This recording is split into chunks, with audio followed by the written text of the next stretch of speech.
Yesus berasal dari Bapa. Itu dia berasal dari sesuatu. Lanjut Ustaz. Coba tunjukkan dulu supaya saya bisa kasih pencerahan dulu. Coba aku datang dan berasal dari Bapa. Itu ayatnya. Siapa kamu bisa kasih pencerahan gimana sih? Iya, makanya tadi kan bilang Yesus diciptakan. Kamu saja bingung kok bagaimana kamu bisa kasih pencerahan. Coba dulu di mana Yesus diciptakan dulu. Coba deh. Kamu bingung bagaimana kamu mau kasih pencerahan. Enggak, saya mau tanya dulu di mana ayatnya Anda bilang Yesus itu diciptakan gitu loh, baru supaya saya luruskan, saya berikan pencerahan. Gak mungkin dapat dari orang seperti kamu yang bingung. Enggak bingung, saya tidak bingung, justru itu makanya saya mau tanya dulu di mana kalian dapat ayatnya itu bahwa Yesus diciptakan, itu dulu dong. Yesus dilahirkan, Bu. Yesus itu enggak langsung jatuh dari langit, dia dilahirkan loh lewat mulut rahim. Dia dilahirkan dengan diciptakan, Bu. Namanya aja beda. Created and born. Dia berproses, Bu. Dia berproses 9 bulan loh. Masa Tuhan berproses? Aneh, sama dengan kita nih manusia 9 bulan dalam perut. Inilah masalahnya di sini karena kalian udah jelas dalam Alkitab dikasih tahu. Yesus itu tidak diciptakan. Kalau Yesus lahir, dia berproses, Bu. Dia berproses, Bu. Enggak mungkin lahir ke bumi kalau enggak berproses dalam kandungan Bunda Maria itu 9 bulan. Nah, ini izin Bu Rama. Barusan kan mengatakan barusan mengatakan Yesus tidak diciptakan. Coba jelaskan gitu. Di mana tertulisnya? Saya tanya dulu, di mana dikatakan Yesus diciptakan? Gini aja, kalau dari versi Islam sudah sangat jelas. Dari versi Kristen saya tidak tahu. Sekarang Ibu jelaskan di mana keterangannya Yesus tidak diciptakan sehingga kami bisa mengerti. Tunggu dulu, saya tagih dulu yang tadi Yesus diciptakan, di mana Yesus diciptakan, karena tidak ada pernyataan bahwa Yesus diciptakan. Coba deh. Coba. Di mana? Tidak ada dulu, di mana Tidak ada pernyataan Yesus diciptakan. Oke, kalau gitu nggak ada masalah. Karena Yesus tidak diciptakan. Yesus lahir betul. Kalau Bunda Maria itu ada pernyataan nggak dia diciptakan? Loh, dia diciptakan, dia manusia seperti Anda. Sama aja. Emang Yesus bukan manusia seperti Anda? Ya seperti Anda melihat dirinya. Kayak gitulah dia Maria. Ya sudah sama berarti kan. Sekarang ada tertulis nggak ayatnya bahwa Bunda Maria diciptakan? Loh, tidak ada. Maria itu manusia seperti Anda. Sama Yesus aja. Manusia juga bukan? Loh, Yesus menjadi manusia tapi dia tidak diciptakan, beda sama Maria. Apa alasan? Justru Maria yang melahirkannya loh. Maria hanya dikasih tempat untuk melahirkan. Waduh. Ini desain kok bilang gitu. Nah, iya, tempat untuk melahirkan. Bahkan Tuhannya sendiri membutuhkan tempat untuk melahirkan seorang Tuhan. Benar nggak? Sebagai manusia. Tapi dia iya, berarti manusia diciptakan ya? No, tidak. Oh, Bunda Maria manusia bukan? Dari roh. Bunda Marianya manusia apa bukan? Lo manusia kayak kamu. Dia diciptakan. Ya, dengar saya ya. Oke, saya kasih tahu ya. Disitulah perbedaan antara Tuhan Yesus yang dilahirkan dengan Anda, gitu loh. Apa Anda bedanya? Dilahirkan dari persetubuhan ayahmu dan ibumu. Yesus dilahirkan dari roh Allah langsung yang menaruh di dalam perut Maria. Ya, bagus ke roh itu. Itu perbedaannya dan itu tidak terbantahkan. Selain Yesus ada yang tidak ada ayah, tidak ada ibu juga? Siapa yang tidak ada ayah dan ibu? Ya kecuali Adam dan Hawa, mereka memang diciptakan. Itu manusia Melkisedek, Bu, Melkisedek. Iya. Melkisedek itu. Tidak atau mungkin ada orang yang tidak diciptakan. Semua manusia dilahirkan kecuali Adam dan Hawa yang Melkisedek, Bu. Coba di kitab semua manusia ya berarti Yesus juga dong termasuk di situ. Makanya nggak usah dibikin rumit loh hidup ini. Tidak diciptakan. Di mana ayatnya Yesus diciptakan? Kan di situ udah ngomong tadi barusan bilang tidak diciptakan. Mungkin gini nanyanya, Yesus manusia bukan? Yesus waktu turun ke dunia. Enggak, ini tanyanya manusia bukan Yesus. Ibu ini agak aneh gini loh. Tidak ada ayatnya Yesus diciptakan. Lah sekarang saya tanya, emang manusia lain ada ayatnya dia diciptakan? Misal nama Maria. Maria diciptakan, nggak ada kan? Pak Alif, satu-satunya yang tidak diciptakan di dunia ini yang pernah ada adalah Yesus. Satu-satunya, the one and only. Satu-satunya. Pokoknya dia tidak diciptakan, dia roh diciptakan dari roh. Roh Allah yang turun. Firman yang menjadi manusia, itulah dia. Anda percaya tidak? It's Ibu, your business. iya, ibu percaya saja juga ada rohnya juga nggak? Oh, ada dong. Ada Rohnya dong. dari mana? Ya rohnya karena Tuhan, saya percaya kepada Yesus sebagai Tuhan dan Juru Selamat saya. Enggak, jangan ke Yesus dulu. Ibu rohnya dari mana? Rohku dari Allah, tetapi roh iman percaya saya karena saya percaya kepada Yesus. Kok roh iman percaya? Ibu hidup kan ada rohnya. Ya roh yang waktu kita diciptakan, kan waktu kita dilahirkan oleh orang tua kita, saat itulah roh itu tinggal dalam hidup kita. Tapi persoalannya Dari mana asalnya roh itu? Dari mana asalnya roh itu? Allah dong. Maksudnya Terus Yesus rohnya dari mana asalnya? ya roh Allah. Tetapi kan Yesus itu memang firman yang menjadi manusia. Ya udah berarti manusia kan? Itu adalah pribadi Bapa, firman dan roh itu sendiri. Terus firman yang berkuasa yang menciptakan Anda itu mengatakan maka Allah berfirman. Itu pekerjaan Yesus yang berfirman. Itu firman itu tuh Yesus. Allahu Kamu percaya Akbar. atau enggak, it's Lobet lagi. Gak masalah buat saya. Lanjut dulu laptopku mah. Bu, kalau bentuk manusia itu melalui rahim itu kira-kira dicipta enggak ya? Diciptakan, dilahirkan, diciptakan. Itu sudah diciptakan. Jadi melalui siapa? Siapa?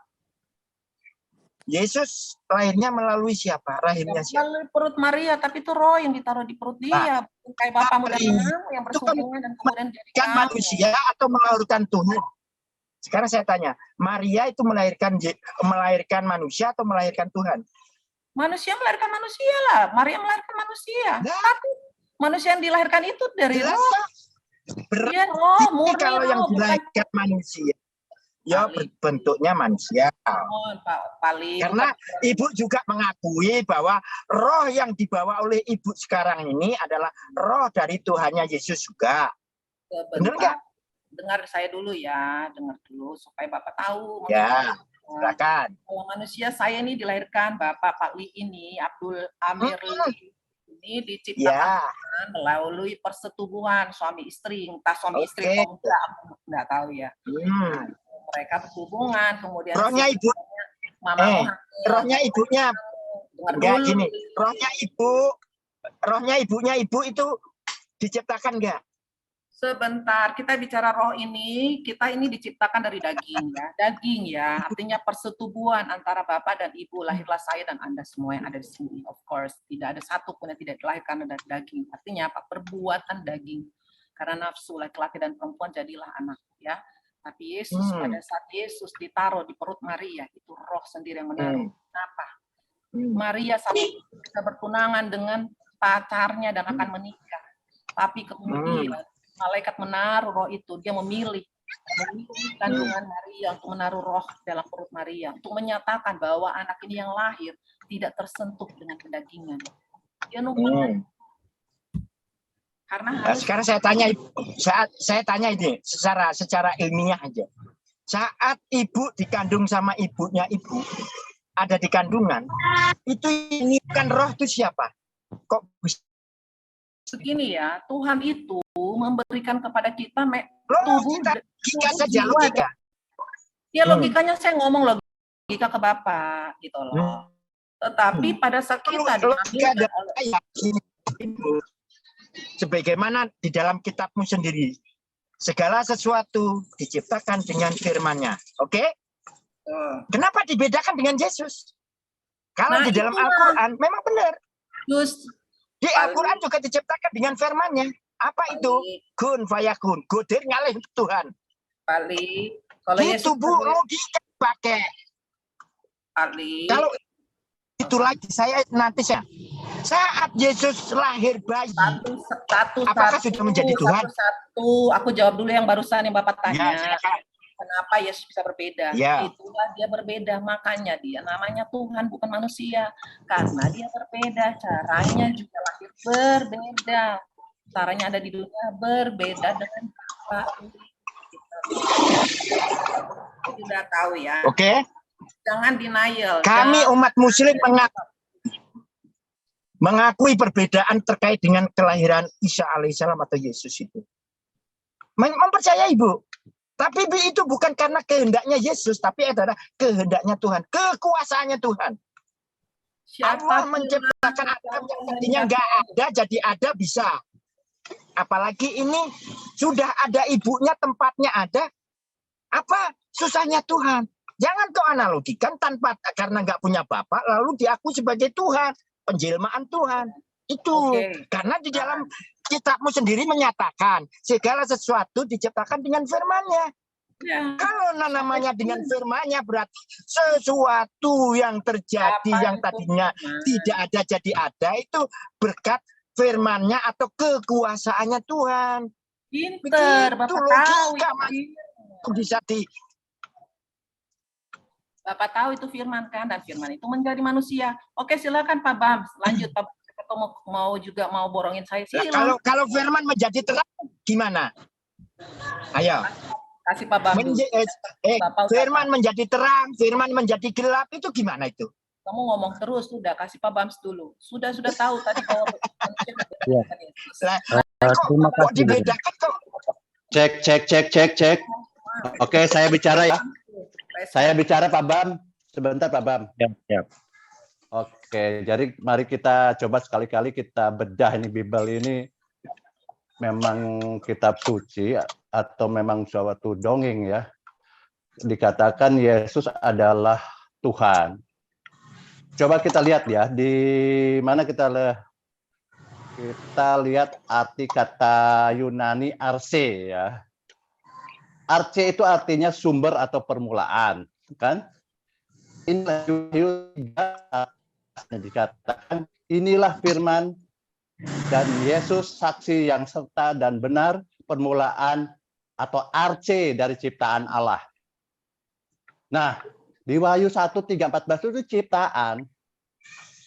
Jadi apapun yang diklaim oleh teman ibu kita ini selalu begini begitu. Coba Wahyu 3:1-14 itu ciptaan Allah.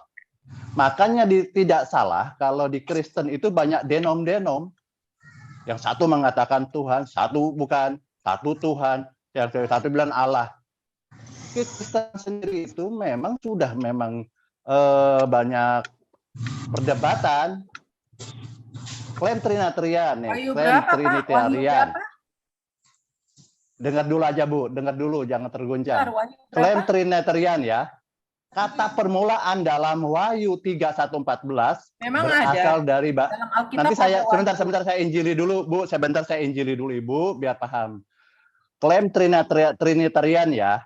Kata permulaan dalam Wahyu 3:1-4 berasal dari bahasa Yunani arche yang seharusnya diterjemahkan sebagai sumber. Karena arche selain berarti permulaan juga bisa berarti kepala atau pemerintah. Kepala merupakan sumber. Jadi Yesus di sini dia ada sumbernya dari Allah itu sendiri. Begitu Bu. Jadi Ibu jangan terguncang. Jadi itu kalau Ibu mengatakan itu bukan ciptaan, berarti Ibu sudah merubah-rubah ayat, mengacak-acak ayat itu sendiri gitu loh. Jadi bagaimana Ibu menjawab kepada Unitarian, Oneness, dan lain-lain? Kalau Ibu masih bertahan dengan pemahaman Ibu yang sesat seperti itu, nanti dikatakan beda Ibu sama Trinitarian. Silakan Bu. Sebentar Pak Lia, aku mau jawab dulu. Di mana Wahyu 3:1? Saya nggak mengenal Wahyu lain selain yang ada dalam Alkitab saya, Perjanjian Lama dan Perjanjian Baru. Oke, kalau Ibu nggak ini Wahyu ya. 3:1 nggak ada ya, nggak ada. Wah, siapa yang ngomong Wahyu 3:1? Oke, kita lanjut Bu ya. Kalau Ibu masih tidak Wahyu paham. 3:1, Bapak bilang tadi Wahyu 3:1. Di mana ada Wahyu? Siapa yang? Nggak ada. Makanya Ibu kalau mendengar orang sedang menginjili, ini Alkitab yang Ibu imani sebagai firman Tuhan harus diam. Ini ya. Jadi saya mulai Ibu ya. Makanya kalau Ibu menggunakan Yohanes 1 ayat 1 itu pada mulanya adalah firman, itu arche ya. Yohanes 2:11 hal itu dibuat Yesus di Kana Galilea sebagai yang pertama, itu juga arche. Yohanes 15:27 karena kamu dari semula. Nah, ingat arche Di Yohanes 1 ayat 1 juga apa yang telah ada sejak semula itu ada juga adalah arche. Di Yohanes 2:7 perintah lama yang telah ada padamu dari mulanya arche. Yohanes 2:13 karena kamu telah mengenal Dia yang dari mulanya itu juga arche. Yohanes 2:14 yang ada dari mulanya itu juga arche. Yohanes 2:24 apa yang telah kamu dengar dari mulanya arche.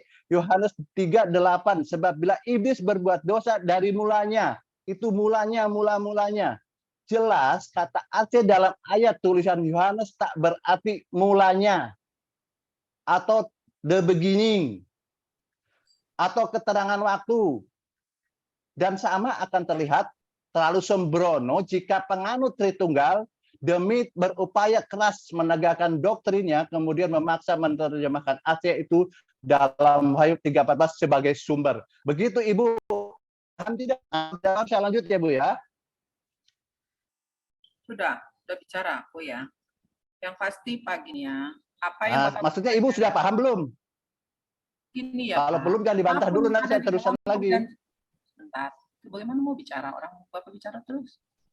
Ya, apapun yang ada di dalam Perjanjian Baru itu merujuk mulai dari nubuatan yang ada di Perjanjian Lama, merujuk kepada Yesus Kristus.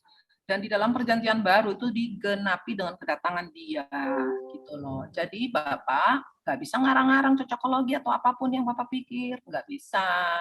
Karena ini ada sejarahnya, ada runutannya, ada saksi-saksinya, ada semua Pak, ada benang merah. Dan kenapa Yahudi mau aja Perjanjian Lama digabung sama Perjanjian Baru?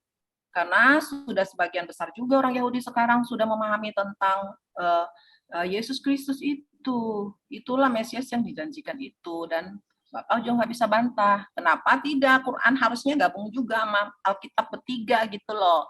Namun ternyata kan jalan sendiri Al-Qurannya. Harusnya Bapak minta itu dong, pengesahan dong, supaya bisa gabung gitu loh. Jadi Perjanjian Lama gabung dengan Bapak punya gitu. Kitab Yahudi ya, Taurat digabung dengan Quran. Itu baru top. Ini ngambil-ngambil doang.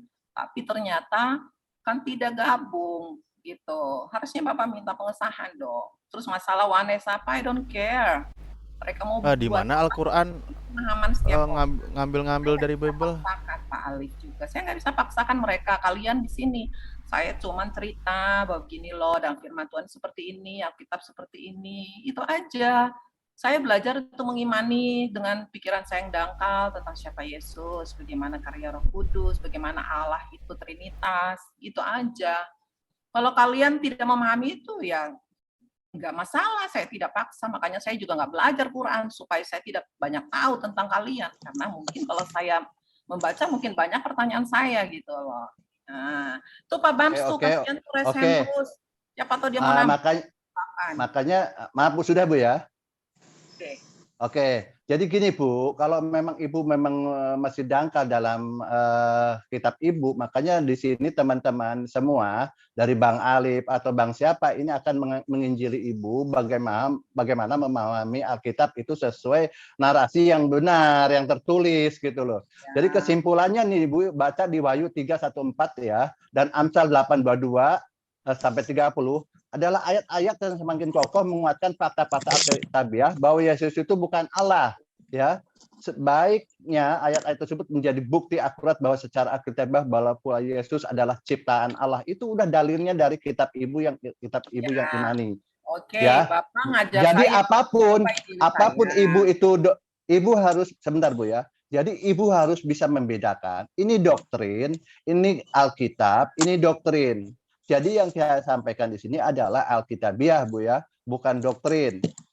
Masalahnya kalau doktrin gereja itu akan berbeda dengan Kitabiah itu, Bu. Silakan, Bu. Bapak berusaha untuk membelokkan. Bapak berusaha untuk mengatakan Bapak mau injili saya, apa yang membuat Bapak bisa injili saya? Sepintar-pintarnya Bapak berbicara karena mengambil satu-satu ayat, itu yang membuat Bapak mengatakan bahwa Bapak akan injili saya, ya kan? Sementara Bapak hanya membaca, saya mengimani Pak. Saya hari ini saya berbicara bersama Roh Kudus, nggak masalah, saya menikmati Roh Kudus. Itu bedanya dengan Bapak hanya membaca. Beda orang membaca, Pak. Coba Bapak membaca sesuatu, misalnya gini, Bapak baca komik, Bapak baca aja tuh komik, Bapak tidak nikmati tuh komiknya. Terus apa artinya Bapak membaca? Gitu loh, jangan jadi umat ngapal. Jadilah Oh, umat jadi yang ibu memahami. selama ini kitabnya nggak dibaca, Bu? Maaf, Bu. Ya aku baca lah, aku baca. Itu kan ibu artinya Kan ibu juga Pak. membaca. Ini ya Pak Sunan. Saya membaca Alkitab tidak seperti Bapak. Cara Bapak membaca Alkitab adalah bagaimana mencari kelemahan Alkitab. Saya membaca Alkitab bagaimana gimana saya semakin bertumbuh di dalam Tuhan. Oke, coba saya kembalikan Silakan Bang Alif, lagi ya. silakan Bang Alif. Kembalikan lagi tadi Kalau Bapak kan mau bukan saya ceritakan tentang Trinitas, saya ceritakan tentang kelahiran Yesus, saya ceritakan ya tentang Ibu gini, saya orang tadi Ibu bilang bahwa Paulus gitu loh Pak Halo. Sunan. halo, cek Bu. Udah ya selesai ini saya diam dulu sebentar, Edu. Aku diborongin ini sama bapak-bapak yang hebat-hebat. Coba kasih Pak Bams dulu deh. Pak Bams ini Kristen atau Islam? Ayo silakan lanjut dulu bentar. Jangan saya diborong terus. Ayo. Iya, maksud saya itu mau mengembalikan Kalian mau dengar aku injilin? tadi tadi Ibu mengatakan bahwa termasuk dari sekian orang yang mengatakan bahwa Bunda Maria itu bukan ibunya, dia hanya dipinjam rahimnya gitu. Benar kan tadi Ibu berkata benar. demikian? Benar, ya, dia itu dipinjam rahimnya, tetapi secara manusia kan dia dilahirkan dari seorang perempuan yang bernama Maria, maka itu adalah ibunya secara jasmani. Ya jadi dia itu ibunya atau bukan? Jadi statusnya ibunya atau bukan? Ya iya ibu secara jasmani dia ibu, tetapi ibu yang ditaruh roh itu dalam diri jasmaninya si Maria. Kok ya saya ceritakan diri saya misalnya gini, saya anak dari papa dan mama saya, ya. Kemudian saya dilahirkan oleh papa dan mama saya. Tapi kemudian setelah saya melihat Yesus, Tuhanku dan Juru Selamatku, saya menyerahkan hidup saya kepada dia. Dialah Bapa saya. Secara jasmani, papa saya ada. Tapi secara rohani, saya punya papa. Itu loh yang dimaksud. Secara rohani, Maria, Anda punya Bapa. Tapi roh mengatakan dia anak Bapa. Apa yang saya perkatakan semua benar kok. Sebentar. Yang saya perkatakan yang saya tahu. Bukan yang Anda saya tahu, lanjut. karena yang Anda tahu yang sesuatu yang aneh buat saya gitu. Harusnya Anda bertanya, bagaimana ya cerita ini? Cerita ini bagaimana ya? Jangan kalian mencomot-comot kemudian membantah semuanya ya. Pastilah kalian nggak dibukakan itu selubung gitu. Ada selubung. Bukan, gini Bu, konteksnya Islam itu begini ya. Dari kesalahan memaknai posisi Yesus atau Nabi Isa alaihissalam, Islam hadir meluruskan kesalahan itu. Islam meluruskan kesalahpahaman tentang memposisikan Nabi Isa atau Yesus gitu loh. Ya, Makanya kalau dikatakan kami membaca, justru sebenarnya kami tidak ada kepentingan untuk membaca, tapi untuk meluruskan sehingga kami baca juga kami gali gunakan akal sehat apa yang tertulis di kitab Anda. Nah, itu bahwa memang kalian merasa bahwa kalian mau meluruskan. Buat kalian meluruskan sementara kalian sendiri masih mencari yang namanya jalan yang lurus. Bagaimana meluruskan sesuatu? Sebentar dulu, jangan bilang gitu. Di mana saya bilang mencari jalan yang lurus? Iya kan kalian mau meluruskan, bagaimana caranya kalian mau meluruskan sesuatu? Meluruskan posisi Nabi Isa alaihissalam atau Yesus, dia manusia baik, manusia yang terkemuka tapi dituhankan. Ya, kan di situ. Nah, di sini makanya kita diskusi menemukan apakah benar dia itu manusia baik dan manusia pilihan Tuhan. Justru bukan Tuhan, bukan manusia yang dituhankan, kesalahan dari pihak Kristen yang menuhankan dia gitu loh. Nah, ayo kita bedah di sini gitu. Menurut Anda ya, itu menurut Anda bahwa dia dituhankan ya. Kami percaya dia Tuhan. Kenapa enggak? Kamu nggak bisa klaim bahwa itu apa yang melandasi bahwa Anda percaya dia itu Tuhan? Dia itu kan firman gitu. yang menjadi manusia dan sudah diberitahukan langsung jauh sebelumnya itu udah dinubuatkan. Jangan bilang nubuatan itu buat nabimu, no way. Nggak usah nyinggung ke saya, nggak usah nyinggung ke Islam. Makanya menguji kebenaran kitab Anda, makanya kami kan posisi mempertanyakan yang tertulis. Apakah hanya sebagai diimani saja, dipercaya saja, atau menggunakan akal sehat juga untuk mempercayai bahwa itu benar gitu. Siapa Tapi bilang saya gunakan akal sehat, Pak. Ada runutannya, ada jalan ceritanya, ada sejarahnya. Kenapa sampai Yesus harus datang? Kamu mau saya ceritakan? Saya baca kitab ibu, makanya kita diskusi poin-poin yang jadi permasalahan gitu loh. Enggak, kan saya udah bilang, makanya kalau mau bertanya, tanya dong. Kok bisa ya Yesus, kok bisa turun? Lah iya, tadi sudah kita bahas poinnya, misal Anda mengatakan manusia Yesus, bahwa di mana ini ya, bahwa orang mengatakan begitu manusia Yesus ini orang yang berbakti kepada ibunya, Anda berani mengatakan Yesus lahir hanya minjem rahim ibunya, tidak mengakui sebagai ibunya gitu loh. Ini kan sebuah pembohongan namanya. Saya bilang Ini pembohongan. jasmani, makanya Yesus waktu tanya ke ibunya secara jasmani, ibu apa yang kau mau dariku, waktuku belum tiba, waktu ibunya minta dia untuk mengubah air menjadi nggak tahu, pokoknya ibunya hanya bilang sama Yesus bahwa anggur habis. Nah, Yesus mengatakan kepada ibunya sebagai seorang anak kepada ibunya, apa yang kau mau aku lakukan. Karena apa? Maria tahu bahwa Yesus punya sesuatu untuk dilakukan. Makanya dia berikan kepercayaan itu kepada Yesus. Itu sebagai ibu kepada anaknya. Dan Yesus taat. Jadi sejak usia 12 tahun sampai usia 30 tahun, orang tanya kemana dia, mau hilang kemana. Dia menjadi sama seperti teman-teman yang lain. Dia bermain dengan mereka, dia juga belajar bersama mereka. Dia menjadi seseorang yang seperti anak yang lain, anak Ibrani yang lain, yang kemudian belajar, kemudian masuk ke Bait Allah juga untuk belajar, hidup sebagai anak tukang kayu. Nanti saatnya usia dia 30 tahun, disitulah baru menyatakan keilahian dia. Karena waktunya sudah hampir tiba. Gitu. Jadi cerita tentang Yesus, memang kalau kalian cocokologi atau comot-comot aja, kalian mau berusaha untuk mencari kesalahan dari situ, ya memang maka kalian mendapatkan banyak kesalahan, karena ya kalian mau cari kesalahan. Dan iblis memakai itu untuk membutakan mata kalian untuk melihat hal yang benar. Ya, itu Pak Bams tuh, silakan Pak Bams. Jangan saya meluk, saya kasih dong supaya variasi, kan kasihan gua kan perempuan di todong. Iya, sebenarnya saya juga banyak yang mengganjal, cuman saya melihat yang resen, jadi saya persilahkan ke yang lain karena lagi gampang, saya akan main terus di sini supaya bisa bersama. Enggak, maksudnya biar terfokus pembahasan gitu loh, karena banyak sekali yang mengganjal. Ya lanjut silakan. Nanti saya masuk lagi minta dong ID-nya. Aku mau dong ID-nya di sini. Ya, siap.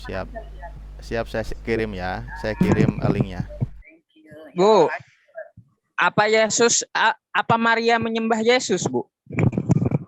Sebagai Tuhan ya disembah lah. Aduh, dia pasti menyembah. Oh, sebagai Tuhan ya disembah. Iya, ibunya apakah menyembah Yesus? Nah, itulah kalian, kan aku udah bilang, sebagai manusia dia punya ibu, itulah Maria. Tapi Maria itu tahu persis bahwa anak ini dikandung dari Roh, makanya Maria taat kepada Yesus sebagai Tuhan. Ya, oke.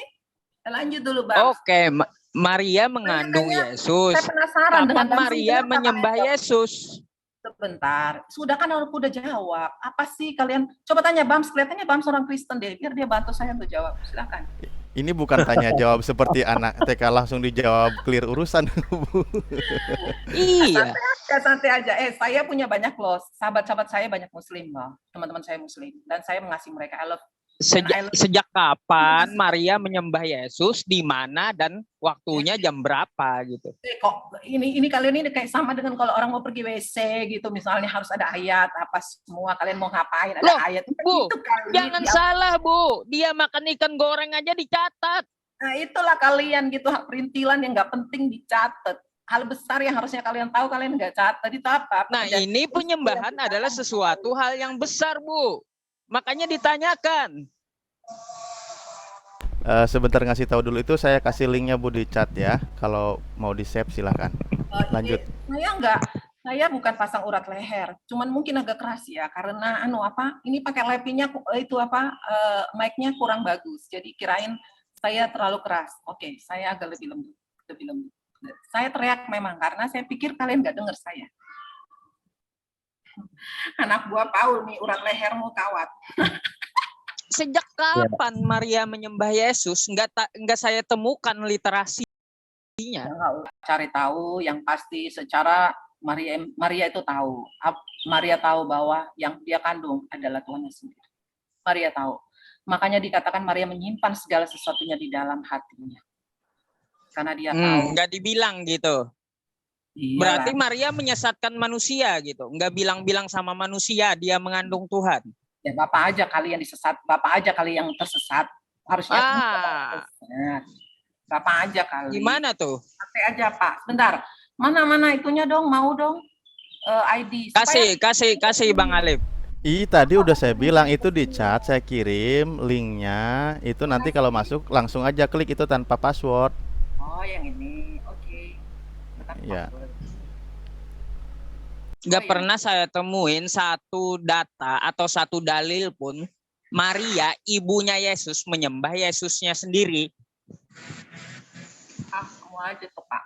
Makanya bacanya pakai hati dong. Jangan Pak bacanya sambil muka kayak itu. Biasa aja. Bu, sesuatu itu kita harus memakai akal logika yang diberikan oleh Tuhan gitu. Ketika akal logika untuk mencerna sesuatu yang salah dan benar, baru kita imani. Kalau akal logika tanpa iman itu namanya akal-akalan. Nah, iman tanpa akal aja, itu imani saja. Kamu jangan berakal aja Pak, beriman juga ya, supaya bisa memahami sebenarnya apa sih yang terkandung di dalam, gitu aja. Kalau saya sih gitu. Betul. Imani kita harus dong, memahami, harus kita buktikan sesuai dengan akal, baru kita imani gitu. Oh, udah betul itu, makanya udah betul. Maka dari itu saya tanyakan, kalau Yesus itu Tuhan, sejak kapan Maria ibunya menyembah Yesus? Sebentar, aku mau save dulu ini supaya bisa. Kenapa? Sejak kapan apa? Sejak kapan Maria menyembah Yesus? Iya. Sejak dia mulai taat, sejak dia mulai katakan waktu malaikat mengatakan bahwa. Di mana datanya ada? Saya baca kitab ibu loh, Hatam loh. Kagak ada saya temuin loh. Kagak ada, emang lu kan memang harusnya lihat semua pakai ayat-ayat. Bentar, denger dulu. Bentuk ketaatan dia. Jadi waktu malaikat mengatakan bahwa anak yang kau kandung itu ada berasal dari roh. Gitu. Terus si Maria kan mengatakan bagaimana mungkin, sebab aku ini kan belum menikah, punya suami. Dia katakan anaknya ada dalam kandunganmu itu adalah mengandung Roh Kudus dan engkau akan apa gitu semua. Dan saat itulah dia mengatakan sesungguhnya aku ini adalah hamba. Dia tunduk di bawah otoritas Tuhan. Jadi dia menerima. Zaman dulu kalau ada orang mengandung tanpa suami, bagaimana rasa malu?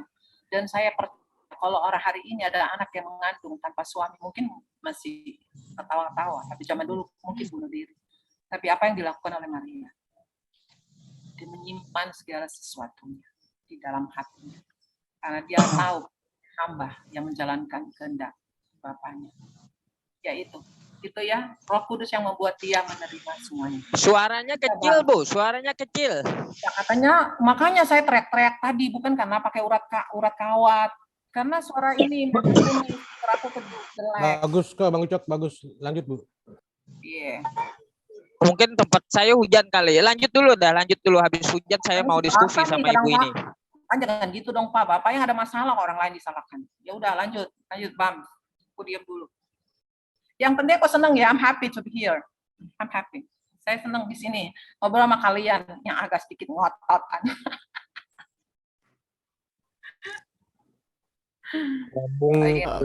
Kalau nggak di ngototin, Bu, sama aja ngobrol sama anak TK, ditanya jawab iya, hore gitu. Ini kan ranah diskusi, makanya kita menggunakan logika akal sehat dari yang tertulis gitu. Bukti kebenarannya ayo kita ungkap gitu maksudnya. Lanjut dulu bentar ya, aku kasih. Ya. Aku agak kencengan, terlalu tinggi bicara karena ini mic-nya jelek. Aku mau pindahin dulu, bentar pindahin ya. Lanjut itu Bams tuh dari tadi udah kasihan sakitnya. Siap. Giliran aku ya, Bu ya.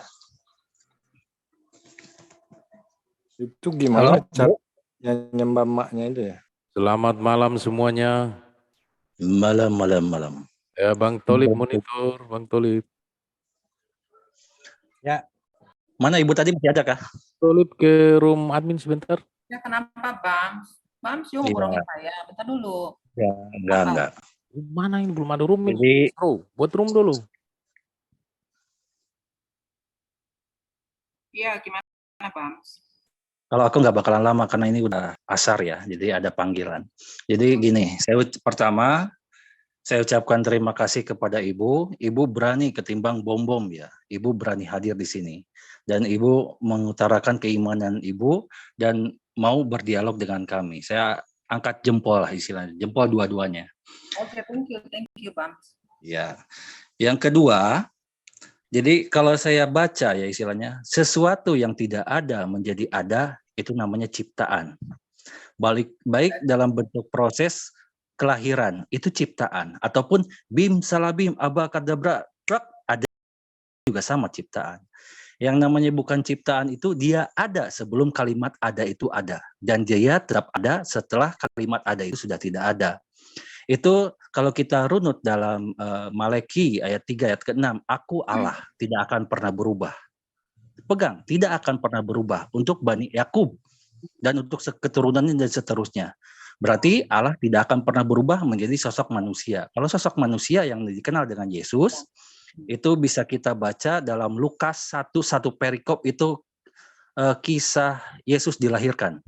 Betul, Bu? Ya, sebentar aku supaya jangan saya pusing ya. Jadi ini tadi kamu bilang kan, Bam, sorry. Kamu bilang tadi ya, si Bam ya, bilang Allah itu mengatakan dia tetap sama kan. Tapi dia nggak pernah bicarakan bahwa dia tidak akan pernah bisa jadi manusia. Iya, artinya ayat Tuhan dalam Maleki 3 ayat 6 dikatakan aku Allah tidak akan pernah berubah. Catat, tidak akan pernah berubah, apalagi merubah menjadi sosok. No, ya. Saya jawab ya tentang tidak pernah berubah. Allah tetap sama. Apa yang dia nyatakan, iya dan amin. Nah, Asyer, aku adalah aku, kan jelas seperti itu. Nah, sekarang kalau saya baca dalam Lukas itu tentang kelahiran Maryam didatangi oleh malaikat segala macam ya bla bla bla bla, istilahnya itu bisa jadi pembahasan dan saya waktunya sebentar.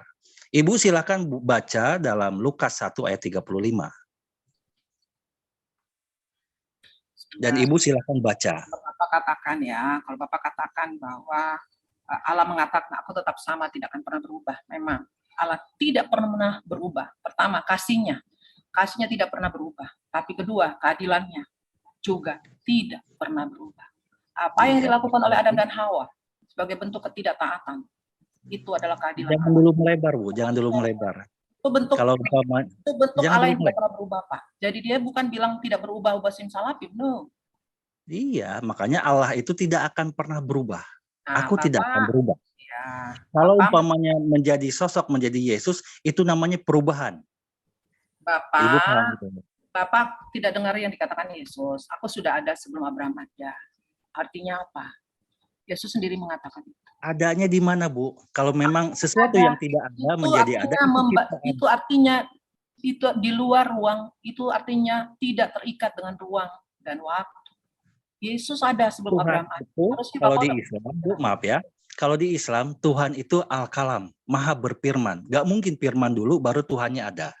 Ya, tapi kalau Tuhannya ada, baru dia berfirman, jadilah kau pohon, jadilah engkau tumbuhan, jadilah engkau bumi, jadilah engkau matahari, jadilah langit alam semesta. Itu karena berfirman. Itu sifat Tuhan itu berfirman Al-Kalam. Tapi nggak mungkin ada firman sudah ngerendeng dengan bapaknya. Nggak mungkin firman keluar sebelum orangnya nggak ada gitu. Maka saya pertanyakan istilahnya pada mulanya adalah firman. Nggak mungkin pada mulanya adalah suara. Tapi kalau pada mulanya adalah Allah, lalu berfirman, itu lebih masuk di akal. Nah sekarang saya minta Ibu, bacakan Lukas 1 ayat 35. Sebentar, kita nggak usah baca-baca buku dulu. Saya mau beritahu Bapak tentang apa dikatakan bahwa apa tadi barusan sebelum masuk ke bicara Lukas tadi. Makanya sebetulnya saya harus bicara juga tadi. Apa tadi bilang apa sih tadi yang tadi itu sampai saya mau counter? Ya Allah yang apa sih? Aduh aku udah lupa, gimana terlalu banyak bicara sih. Nah, itu namanya terguncang, Bu. Itu namanya terguncang. Jadi gini. Tadi yang sebelum Abraham ada itu apa maksudnya? Nah, terus kan saya udah ngomong tadi Abraham. Jadi harusnya pakai logika dong. Oh iya, kalau bilang Quran kamu mengatakan gitu ya bahwa Allah mengatakan apa itu segala macam bla bla bla bla. Aku bilang kalau kalian percaya kitab saya, kalian sudah pasti murtad, sudah pasti. Iya, dikatakan. Iya, jadi nggak usah kaitkan dengan agama kalian, dengan Quran kalian. Iya, itu Kurang kali. Kitab Ibu saya bacakan kitab Ibu. Turunnya dari kamu Dalam ngomong. Malaki 3 ayat 6, Allah tidak akan pernah berubah. Aku Allah, tidak akan pernah berubah. Tidak akan pernah, pahami, tidak akan pernah berubah. Itu dulu Bu, pahami dulu. Kemudian, kalau kita baca istilahnya Yesus adalah firman, maka Ibu baca Lukas 1 ayat 35. Di situ di saat Jibril ya berkata kepada Maryam. Coba kalau saya bacakan, takutnya Ibu tidak percaya. Ibu juga silakan buka. Di situ tertera dengan kuasa Allah. Jadi Yesus itu diciptakan karena kuasa Allah. Jadi saya bacain ya. Iya, silakan. Jawab malaikat itu kepadanya, Roh Kudus akan turun atasmu dan kuasa Allah yang Maha Tinggi akan menaungi engkau. Jadi Roh Kudus itu. Kuasa Allah. Makasih Bu. Aduh sebentar dulu, saya terjemahkan dulu, makanya kalian tuh silakan. kalau terjemahkan sesuatu itu saya enak gudel saja. Gini dengar ya. Habis ini saya Bang Ali ya. Siap, karena asar juga. Semua dapat tanda tangan, sabar. Sabar. Jadi tuh sebentar ya, aku jawab ya. Roh Kudus akan turun atasmu. Atas siapa nih? Kepada siapa? Kepada Yesus atau kepada siapa? Hah? Jawab dong. Roh Kudus itu kepada Maryam. Maryam ya. Dan kuasa Allah yang Maha Tinggi akan menaungi engkau. Itu kepada siapa tuh engkau? Kuasa. Kepada siapa tuh engkau? Ya. Dan kuasa Allah. Sebentar, dan kuasa Allah yang Maha Tinggi akan menaungi engkau. Engkau yang dimaksud itu siapa? Maryam. Iya, udah. Sebab itu anak yang akan kau lahirkan itu disebut kudus, anak Allah. Namanya anak Allah itu namanya atau anak peruang. Yang diberikan kepada Maryam atas kuasa Allah. Nah, jangan dipelintir-pelintir dong. Aku udah jelasin. Dipelintir itu ayatnya seperti itu, Bu. Yang lain lagi aku udah jelasin barusan. Masa aku jelasin kayak anak TK? Itu baca coba Ibu pelan-pelan dibaca. Itu anak kudus adalah anak Allah gitu loh. Jadi makanya Maryam menerima. Bacakan ya, Bu. Saya bacakan kalau salah Ibu bantah. Jawab malaikat itu kepadanya, Roh Kudus akan turun atasmu dan kuasa Allah yang Maha Tinggi memanggil engkau. Jadi, kenapa memanggil? Menaungi engkau. Hoi. Iya. Yang mana sih? Jangan gitu dong. Ya, menaungi. Mata saya kurang ini, masalahnya saya di kamar, kalau di luar berisik gitu loh ya. Jadi saya masuk ke kamar. Jangan gitu, jangan pelintir-pelintir. Ya, siap. Yang penting kita bisa berdialog ya, Bu ya. Dan Ibu nggak kapok. Makanya aku masuk sini, suka berdialog ya. Bukan apa itu namanya? Aku nggak memaksakan orang, aku tidak akan mengkristenkan orang karena bukan kuasaku. Ya. Dan saya pun tidak akan mengislamkan Ibu. Jadi jangan tarik juga buat saya dong ya. Saya kan sendiri di sini. Lanjut. Jadi di sini di ayat Lukas 1 ayat 35, jawab malaikat itu kepadanya, Roh Kudus akan turun atasmu dan kuasa Allah yang Maha Tinggi akan menaungi engkau. Betul ya, Bu ya? Ya. Berarti Roh Kudus akan diberikan kepada Maryam atas kuasa Allah. Betul ya, Bu ya? Berarti Roh Kudus diberikan kepada Maryam atas kuasa Allah. Iya. Kuasa Allah. No, bukan diberikan kepada Maryam. Artinya Yesus itu hadir karena kuasanya Allah. Bukan Yesus itu ada karena sebelumnya ada. Tapi karena dia tidak ada menjadi ada, diberikan sebagai Roh Kudus kepada Maryam. Itu namanya. Kan kamu kan tanya firman saya ya. Jadi apa Yasin harusnya kamu dengar dong, Pak.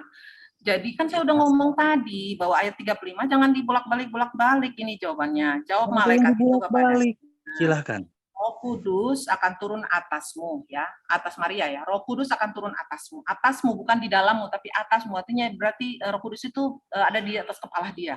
Dan kuasa Allah yang tinggi akan menaungi engkau. Jadi dan kuasa Allah yang Maha Tinggi akan menaungi engkau. Artinya seluruh tubuhnya, kehidupannya Maria akan dinaungi. Sebab itu anak yang akan kau lahirkan itu akan disebut kudus, anak Allah. Ini baru satu ayat. Kalau saya bahas satu perikop, Lukas 1, itu satu perikop saya siap aja. Karena ini waktunya asar. Jadi saya menegaskan saja dalam Lukas 1 ayat 35, bahwa diberikannya kepada Maryam, yaitu Roh Kudus atas kuasa Allah. Sehingga Maryam halim lah, istilah perutnya halim gitu ya. Gitu. Ini kebanyakan ngapal Quran ini atau apa nih? Sampai nggak mengerti lagi bahasa Indonesia. Oh, mau Tapi pembahasan nggak tentang apa-apa, Al-Quran kalau juga saya siap. kalian Tentang bolak-balik kelahiran Nabi tentang Isa. kitab. Enggak, itu kan udah jelas katanya Jibril itu Salah. berkata Roh Kudus akan Kamu diberikan salah kepada interpretasi. Maryam atas kuasa Allah. Yaitu siapa? Ntar dikasih nama ya, namanya Yesus. Aku Makanya dengar, aku kasih, pembahasan Lukas kamu 1 mau nggak aku perikop, cerita lagi? Mau nggak aku ceritakan lagi ulang ayat 35 ini? Kamu salah, interpretasinya Oh, salah. Udah jelas-jelas itu ada 3 poin penting yang dijelaskan. Pertama, Roh Kudus itu akan turun ke atasmu, Maria. Kemudian Roh Allah itu akan menaungi engkau. Menaungi itu artinya kalau kita berada di bawah pohon, dinaungi kita, gitu. Kayak seperti bangsa Israel yang keluar dari Mesir, dinaungi dengan awan di siang hari, kemudian tiang api di malam hari. Itu namanya dinaungi. Naungi artinya dia tidak kena panas, tidak kena hujan. Itu naungi ya. Nah, dan Roh Allah menaungi karena apa? Anak yang kau kandung itu akan disebut kudus, anak Allah. Anak yang dikandung oleh Maria nih, itu akan disebut kudus, anak Allah. Itu anak Allah, bukan anak monyet atau anak setan, anak iblis. No, anak Allah. Ya, dan saya dulu, aku mau sholat. Bentar, saya mau sholat dulu, ya, silakan dilanjutkan oleh yang lainnya. Dan setelah ini mungkin waktu yang lain. Jangan lupa baca apa lagi namanya? Saya satu yang saya tahu. Jangan lupa Yohanes 17 ayat 3, Bu. Sabar, satu-satu dong. Kan saya juga mau ikut sholat kayak kalian. Kalian mau sholat kan? Kagak perlu Ibu sholat. Kalau masih nyembah manusia nggak perlu. Karena sesembahan umat Islam yang sholat itu bukan beda manusia. Gini, yang disembah. Mohon maaf. Ya, dan izin tadi saya menanyakan kepada Ibu, sejak kapan Maria menyembah Yesus? Di mana Yesus menyuruh Maria untuk menyembahnya? Loh itu Maria nggak perlu disuruh Yesus untuk menyembah dia. Dia udah menyembah Yesus sebagai Tuhan. Kapan Maria nyembah Yesus? Dengar dulu. Dia sudah menyembah Yesus saat dia membuka rahimnya untuk masuk Roh Kudus. Wah, Ibu paham menyembah nggak? Apa? Ibu paham menyembah nggak? Lah, menyembah apa yang kamu maksud? Apa sujud kayak kalian taruh jidat? Jadi kalau anak-anak sekarang, ibu-ibu sekarang mengeluarkan anaknya, dia nyembah anaknya gitu. Ya itu kan namanya kalian aja yang selubung lebih. Makanya Bu, saya bilang pakai akal logika. Akal logika itu baru dapat kita beriman. Kalau akal logika tanpa disertai iman itu akal-akalan namanya. PI. Ya, ini namanya ucup PI ya. PI, dengar. Jadi waktu malaikat menyatakan itu kepada Maria, saat itulah penyembahan Maria pada Allah, totally penyerahan diri ya. Beda kali, kami berbeda ya dengan kalian kata menyembah.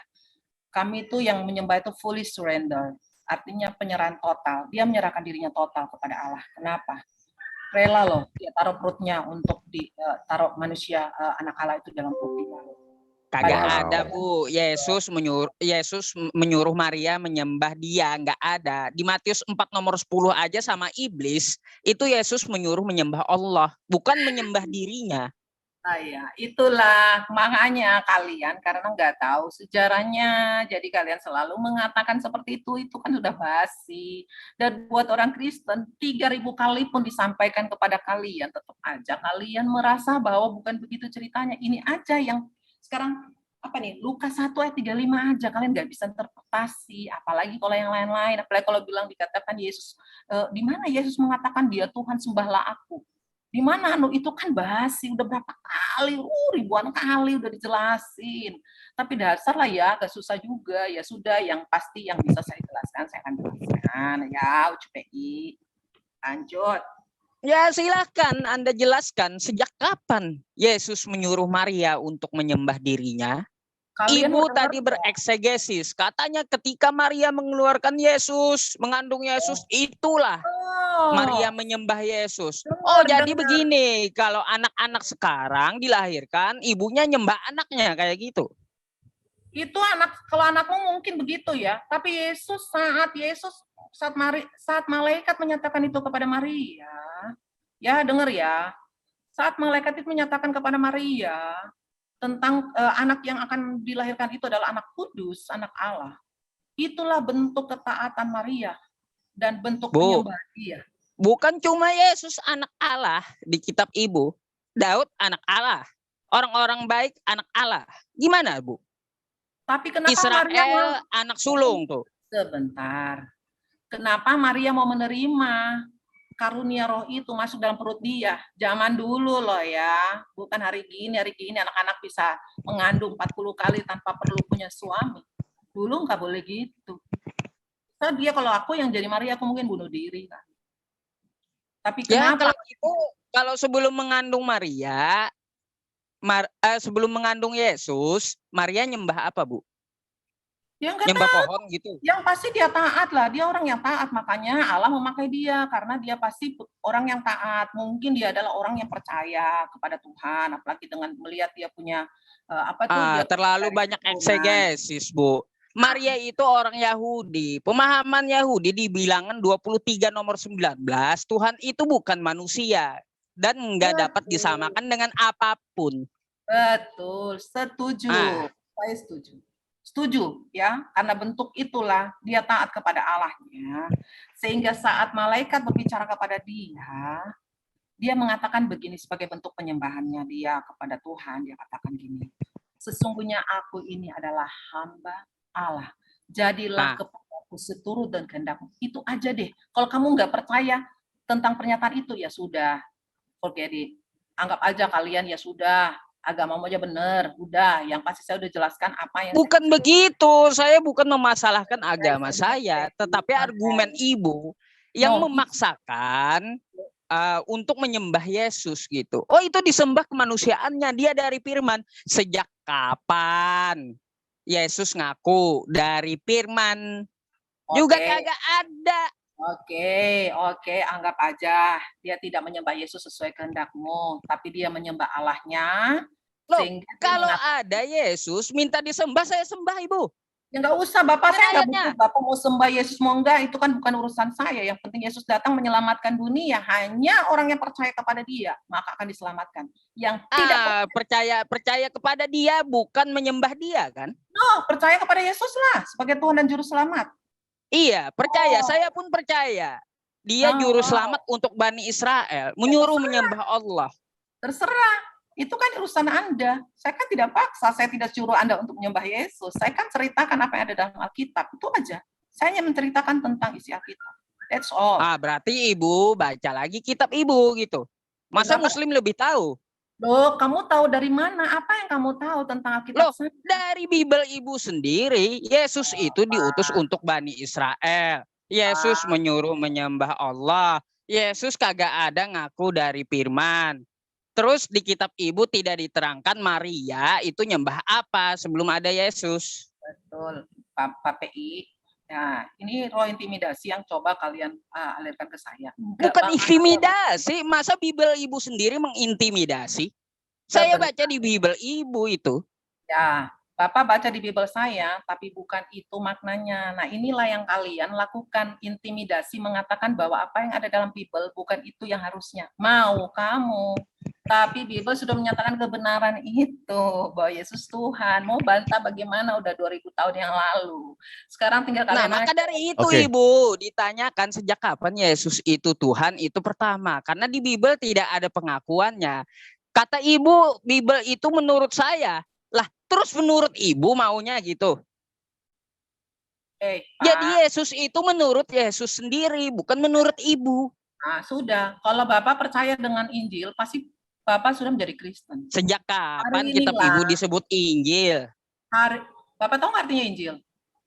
Ibu tahu artinya Injil? Apa Kamu Injil? tahu nggak? Saya tanya dulu, sejak kapan bilang Injil? Kamu tahu nggak artinya Injil? Tahu nggak artinya? Ya sudah. Sebelum saya mengartikan Injil, Injil dari kosakata mana?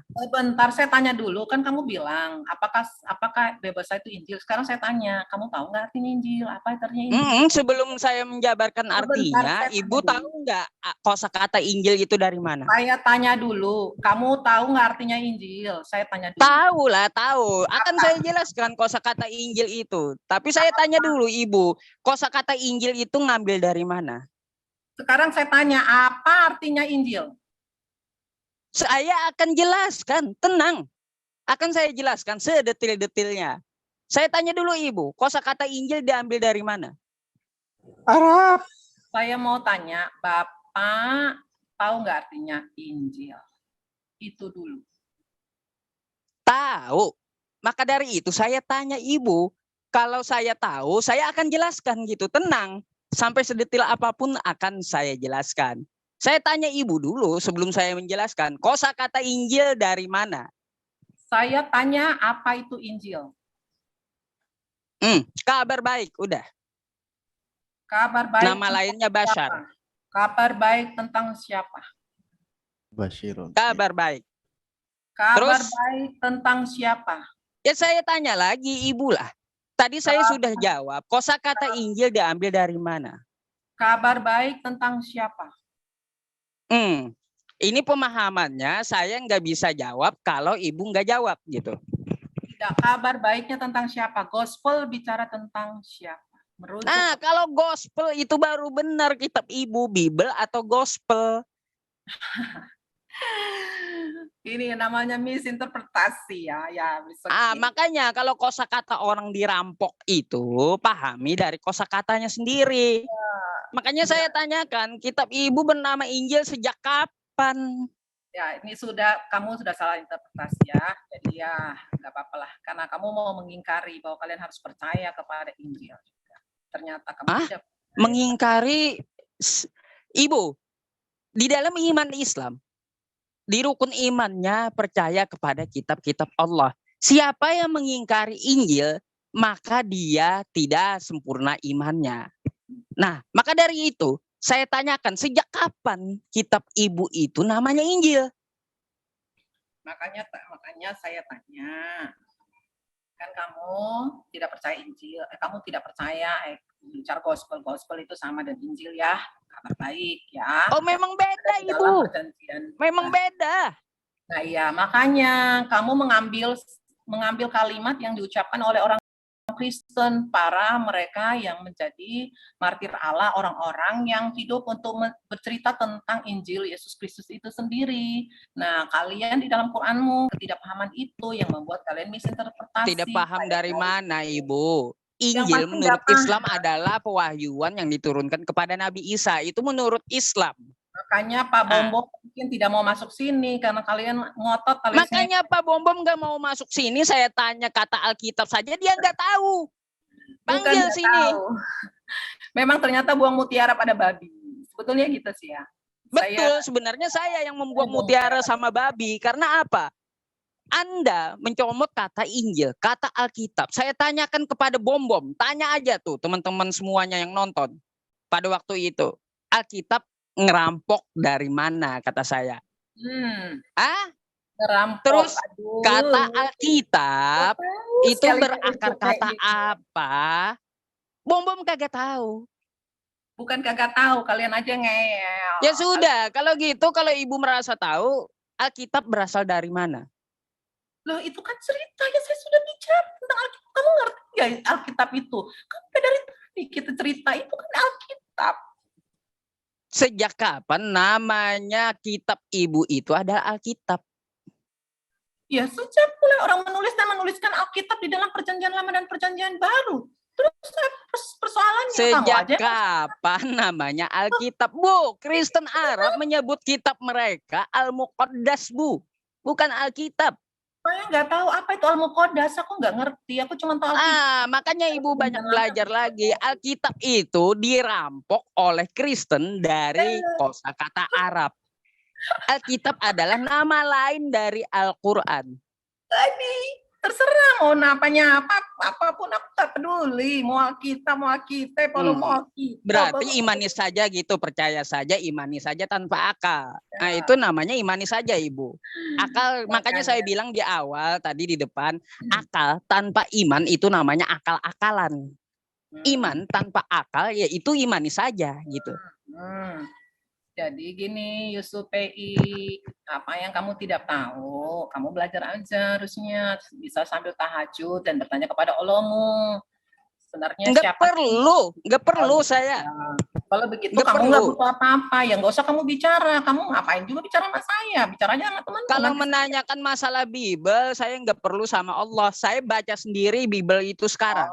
Iya. Nah, berarti hebat dong. Harusnya kamu sudah murtad kalau gitu, karena berarti kamu udah paham kebenaran. Karena saya percaya dengan Yesus, makanya saya jadi Muslim. Gimana sih? Yesus menyuruh sembahlah Allah. Ya saya sembah Allah. Terus Yesus mengakunya dia diutus hanya untuk Bani Israel, bukan Bani Asia. Mau gimana? Apalagi? Sejak kapan Yesus diutus untuk Bani Asia? Nggak ada. Kalian ngobrol dulu. Aku rehat dulu bentar. Mengisi lagi otakku yang jadi aneh dengan keanehan kamu. Oke, lanjut. Kok jadi aneh? Ya nggak apa-apa lah buat ibu berpikir gitu. Karena seseorang yang bingung itu pasti memikirkan gitu. Nggak apa-apa. Sang pakar ngibul pula. Kalau sang pakar ngibul jangan sama saya. Jangan kasih kesempatan.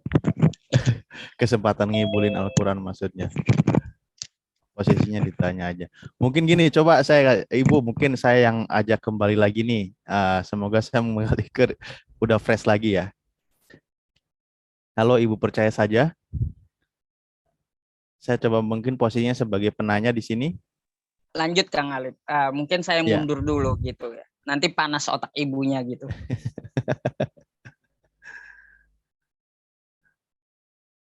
Halo, Ibu percaya saja.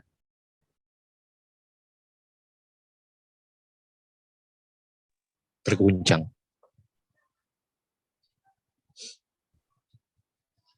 Tadi kan selamat sore.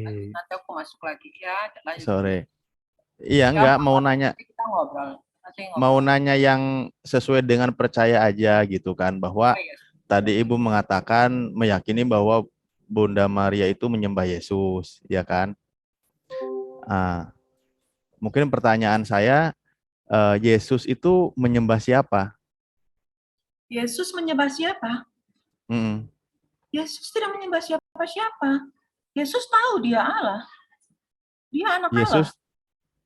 Yesus tidak menyembah siapa-siapa. Tidak menyembah siapa-siapa. Dia mengajarkan kepada orang untuk menyembah Allah yang benar.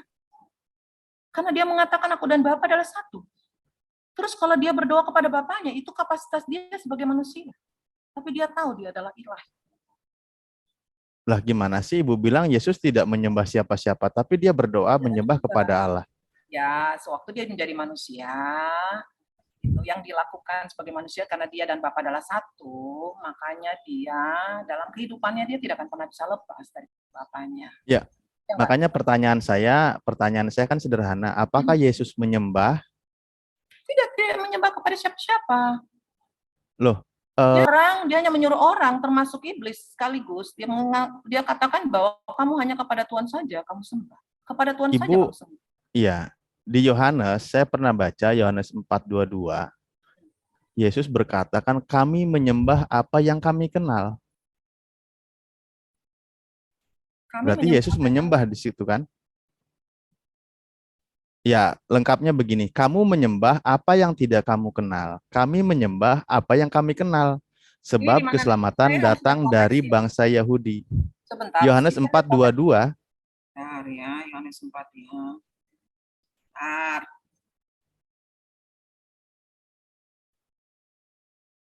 Oh, ini ada share screen malah ya?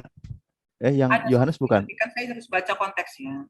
Oh iya, sesuai. Ya, harus baca, kita kan harus perikop ya. Percakapan dengan perempuan Samaria. Oke, lanjut. Kenapa? Iya, di situ Yesus menyembah bukan? Ini Yesus menceritakan kepada perempuan ini tentang, ini ayat berapa sih tadi? 22 ya. Di dua-duanya poinnya. Nah, ini di sini kata Yesus kepadanya, percayalah kepadaku, hai perempuan ya, saatnya akan tiba bahwa kamu akan menyembah Bapa bukan di gunung ini dan bukan juga di Yerusalem. Kamu menyembah apa yang tidak kamu kenal, kami menyembah apa yang kami kenal, sebab keselamatan datang dari bangsa Yahudi. Coba bahasa Inggris sebentar, aku ke CV-nya ya, karena kami di sini huruf kecil ya. bukan kami huruf gede. Iya. Karena Yesus tidak pernah menyebut dirinya kami, huruf kecil. Nah.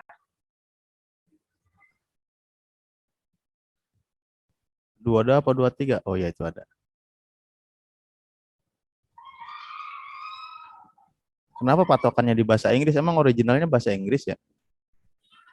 Karena kan mungkin dulu-dulu ya, waktu mungkin terjemahan kesulitan untuk mencari padanan kata.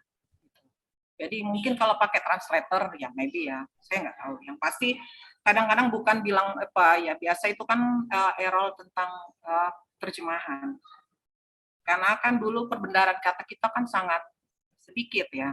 Jadi mengambilkan dari bahasa Sanskerta, bahasa Arab, bahasa apa gitu. Iya. Ini udah di share screen nih. Iya, King James-nya. You worship we, ye know not what we know, what we worship for salvation is the Jews. So the Jews. Jadi Anda percaya, ye know, ye worship, menyembah apa yang Anda tahu, what we know. Apa yang kita ketahui bahwa we worship for salvation. Kami menyembah, kita menyembah karena keselamatan yang berasal dari bangsa, dari Yahudi, ya. Jadi itu yang jadi Yesus di situ meminjam kata-kata itu istilahnya. Jadi bukan menyatakan bahwa dia menyembah, ya. Kamu menyembah apa yang tidak kamu kenal. Itu dia memberitahukan tentang sesuatu yang pasti. Perkataan Yesus di sini itu ayat 21. Kata Yesus kepadanya, percayalah kepadaku, huruf besar ya, hai perempuan, saatnya akan tiba. Jadi dia menyuruh perempuan ini untuk mempercayai dia. Karena nanti saatnya akan tiba bahwa manusia tidak menyembah, bahwa kamu akan menyembah Bapa, bukan di gunung ini dan bukan juga di Yerusalem, tetapi menyembah Bapa yang benar. Ya, nah, jadi kamu menyembah apa yang tidak kamu kenal. Jadi kepada perempuan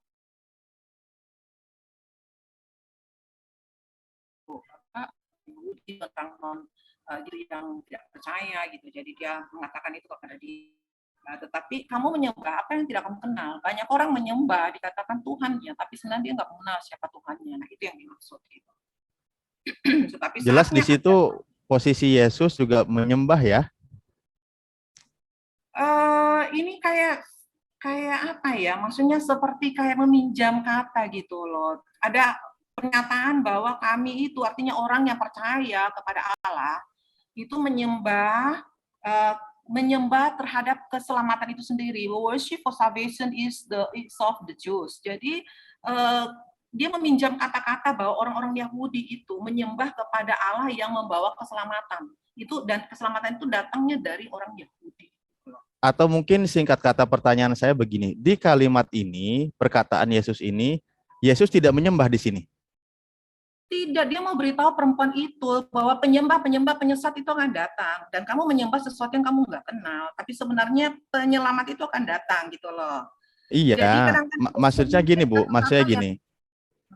Di sini kan bahwa kalimat di bahasa Indonesianya itu kami menyembah apa yang kami kenal. Nah, kalimat itu menurut keyakinan Ibu bahwa di situ Yesus tidak menyembah ya. Bukan, jadi ini bukan bentuk penyembahan, tapi pemberitahuan kepada perempuan ini kan percakapan kepada perempuan itu. Iya, kan kamu menyembah yang tidak kamu kenal. Iya, kami kan lanjutan. Ini kan lanjutan dari ayat 21. Kamu menyembah apa yang kamu kenal. Ya? Yang disembah siapa di ayat 21-nya? Ya Bapaknya toh. Kamu menyembah apa yang tidak kamu kenal. Kami menyembah Bapak kan? Bukan menyembah Yesus. Percayalah kepadaku, kata Yesus kepada dia, hanya waktunya akan tiba gitu loh. Bahwa kamu kan menyembah Bapa bukan di gunung ini dan bukan juga di Yerusalem, tetapi Bapa yang benar di dalam Yesus Kristus gitu. Memang kan semuanya konteksnya itu dari perjanjian baru itu mulai dari Matius itu berlanjut terus. Jadi nggak ada kalimat yang bertabrakan satu dengan yang lain. Hanya kadang-kadang memang biasa ada kadang-kadang gini kan sesuatu yang kadang-kadang tersembunyi gitu. Kita tidak memahami sampai kita tahu karena dia banyak menggunakan peribahasa ya. Yesus itu banyak menggunakan peribahasa. Jadi kata kami menyembah di situ dipahaminya gimana, Bu? Ya, Kesimpulannya? kalaupun Yesus mengutip kalimat-kalimat mengatakan bahwa kami itu mengutip kata-kata bahwa itu bahwa penyembahan itu hanya boleh terjadi yang berasal dari Yerusalem, dari Yahudi, orang Yahudi gitu loh. Tapi nggak apa-apa, kalaupun dikatakan Yesus pun menyembah, dia kan manusia waktu itu, dia menyembah kepada Bapaknya, it's okay, nggak apa-apa. Kenapa enggak? Bisa jadi juga kalau misalnya dia bilang menyembah kepada Bapaknya, tapi dia bukan manusia yang menyembah kepada Allah. No. Karena dia dan Bapa itu satu. Gitu loh. Iya, dia menyembah Bapa kan di sini konteksnya. Karena dia mengenal Bapa kan gitu kan. Kapasitas dia sebagai anak kepada Bapaknya. Gitu, enggak apa-apa. Kalaupun memang dia harus menyembah, tapi bukan sebagai manusia. Sebagai anak manusia. Sebagai anak Allah. Yang menyembah kepada Bapaknya. Nah iya, dia menyembah Tuhan, berarti kan Bapaknya kan Tuhan. Dia anak manusia, dia menyembah Tuhan, kan gitu. Dia anak manusia tapi bukan manusia. Secara anak manusia tapi bukan manusia. Begini, dia manusia gini ya, Firman yang menjadi manusia. Ya, Firman itu menjadi manusia, dia bukan daging yang melahirkan daging. Dia bukan daging menjadi manusia, no. Dia adalah Firman itu sendiri, Firman dari Bapa yang menjadi manusia. Setelah dia menjadi manusia, dia hidup seperti manusia. Tapi ingat, dia itu adalah ilahi juga. Dia punya dua kepribadian sebagai manusia untuk menyelamatkan manusia. Dua kepribadian. Iya. Jadi kamu bisa dijelaskan dua kepribadian ini gimana maksudnya? Ya, jadi gini, sebagai manusia, dia adalah manusia 100% ya. Bisa nangis, bisa makan, semua keluar dari rahim perempuan. Hanya bedanya dia tidak lewat persetubuhan. Ya, tetapi itu yang menunjukkan bahwa dia adalah ilahi. Ada roh Allah, makanya disebut sebagai anak Allah. Anak Allah. Jadi dia bertumbuh sebagai manusia, tapi ingat bahwa dia roh Allah yang hidup dalam manusia. Dia itu dua kepribadian, dia pribadi manusianya, dia menyembah dirinya sendiri karena dirinya juga Tuhan gitu ya. Dia ilahi, jadi dalam diri dia ada Bapa yang berdiam dalam diri dia. Roh Allah berdiam dalam diri dia. Trinitas Roh Allah berdiam dalam diri dia. Sehingga dia menyembah, loh, Bapa itu di surga loh. Iya, Bapa di surga nggak apa-apa, tapi roh Bapa kan ada bersama dengan dia. Roh Allah kan tinggal dalam hidupnya. Dia berdoanya kemana? Dia menengadah ke langit nggak? Dia bukan menengadah ke langit istilahnya ya, tetapi begini ya, dia dan Bapa itu kan satu. Coba Yohanes 17 juga dibuka itu. Iya, mengerti yang kamu maksudkan, bahwa dia menyembah, lama-lama dia bersama-sama dengan Bapaknya kan gitu kan. Ya kita tidak bisa memahami bahwa kita tidak bisa memahami itu sebagai kita sebagai manusia ya. Coba kamu memandang diri kamu sebagai kamu berada di atas. Jadi cara pandang itu harusnya ada dua sisi. Kita sebagai manusia kita memandang bahwa Yesus itu adalah manusia yang menyembah Bapaknya. Tapi kalau kamu melihat diri kamu dalam kapasitas sebagai Allah di atas, kamu akan memandang bahwa oh yang dilakukan Yesus itu adalah persekutuan dia dengan Bapaknya.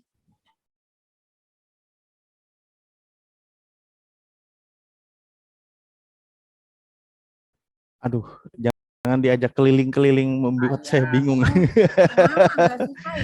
Lah iya, jadi bukan, artinya gini, memang susah itu ketika kita memaksakan posisi sesuatu bukan pada tempatnya. Kalau memang dikatakan Yesus manusia, dia manusia yang taat, dia apa yang dia katakan bahwa sembahlah Allah saja, dia mengucapkan Tuhan itu Esa, wahai bangsa Israel, sembahlah Allah saja, kan gitu. Bukan sembahlah Allah dan aku, juga nggak ada kayak gitu. Dia tidak pernah minta disembah. Ngerti nggak artinya Esa? Oh, kok malah ditanya ngerti enggak? Ya ngerti banget lah. Ngerti nggak artinya Esa? Beda ngerti Esa dengan tunggal apa? Esa ya satu. Satu apa? Kok satu apa? Emang satu ada berapa macam? Oh satu, makanya disitulah bedanya. Bukan bilangan dia. Makanya yang kalian anggap bahwa orang Kristen percaya 3 Tuhan, enggak ada yang punya 3 Tuhan. Jadi maksudnya gimana? Ibu Pujangga ya, boleh nggak saya bantu percaya saja? Saya bantu percaya saja, boleh nggak? Ya udah, percaya aja. Kalau kalian belum paham ya sudah. Ya, jadi begini, saya mau bantu cara berpikirnya. Gini ya, saya bantu.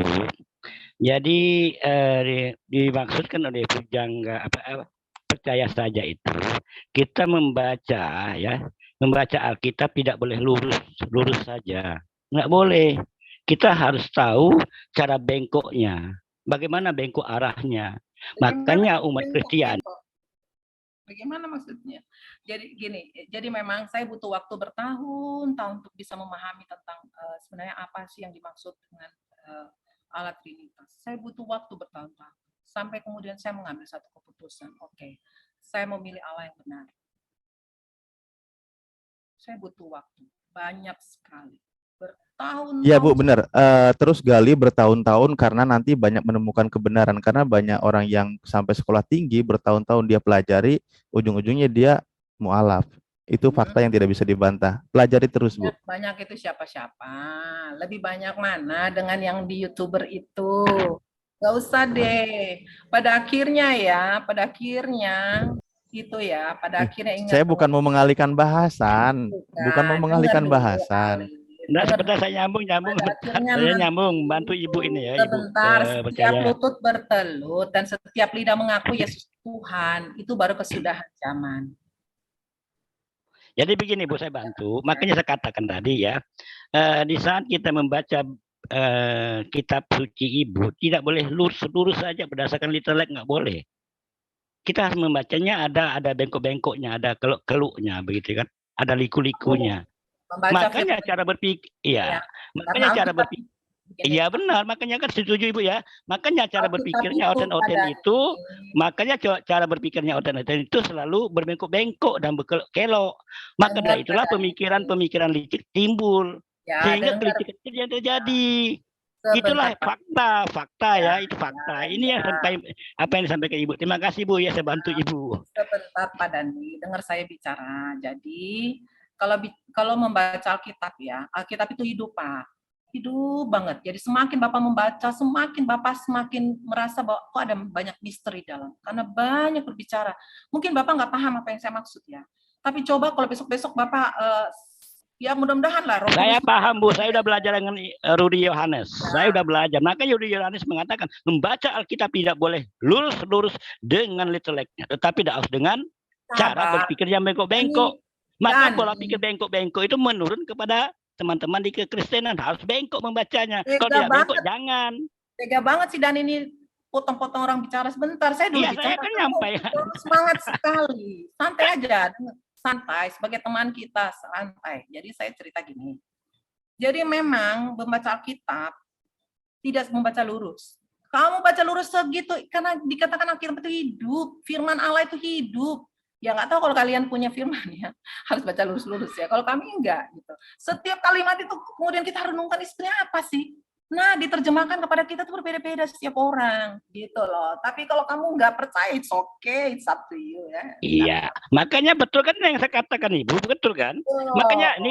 Makanya dengarkan dulu saya bicara. Makanya di dalam keimanan para oten-oten itu harus membaca Alkitabnya memang harus bengkok-bengkok. Makanya pola pikirnya juga bengkok-bengkok, nggak boleh lurus. Kalau pola pikirnya lurus, nggak boleh, salah itu. Dia harus bengkok cara berpikirnya.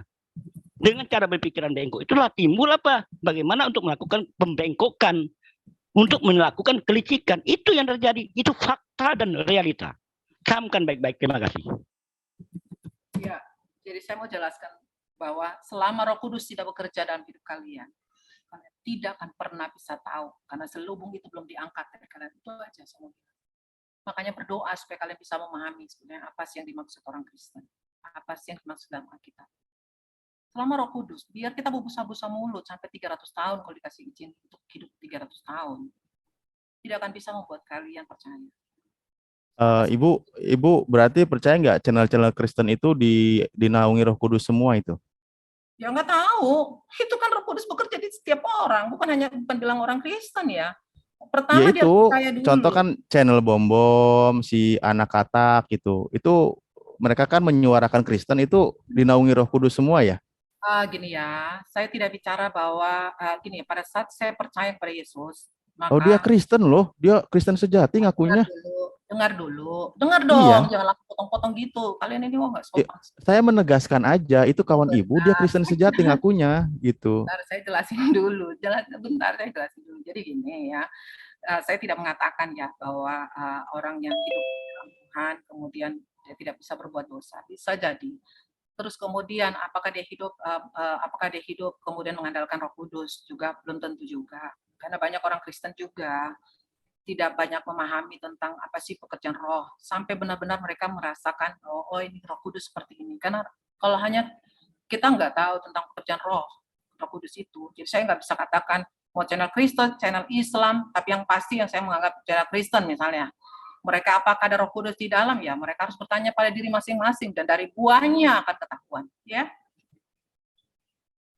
Iya. Arti roh kan apa sih? Kristen, Arti roh Kristen apa itu sih? kan dinaungi Roh Kudus katanya. Makanya. Iya Kang Ali, makanya mau tanya tuh arti roh itu apa sih? Iya. Lanjut. Roh itu Roh Kudus ya, yang saya bicara tentang Roh Kudus.